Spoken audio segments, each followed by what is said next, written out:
स्वीकार करी।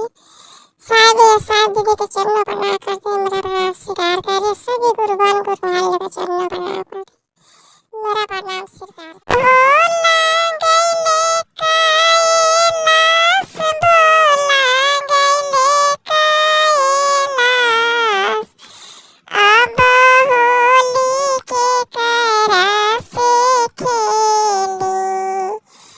भोला गइले कैलाश,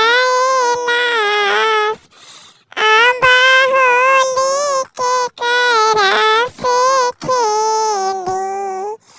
भोला गइले कैलाश,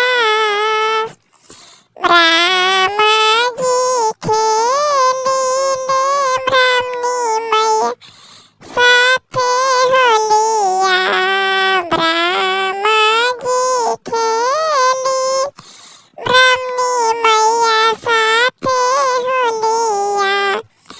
गौरा बैठेली मनवा मार हो, गौरा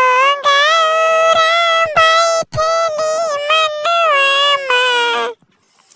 अब होली के करा से खेली। भोला गइले कैलाश, अब होली के करा से खेली। भोला गइले कैलाश, विष्णु जी खेलिले लक्ष्मी मैया साथे होलिया। विष्णु जी खेलिले लक्ष्मी मैया साथे होलिया।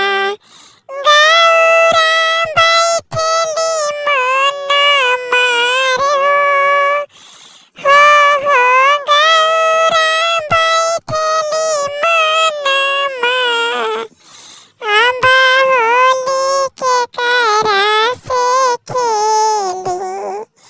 भोला गइले कैलाश, अब होली के करा से खेली। राम जी खेलिले सीता मैया साथे होलिया। राम जी खेलिले सीता मैया साथे होलिया।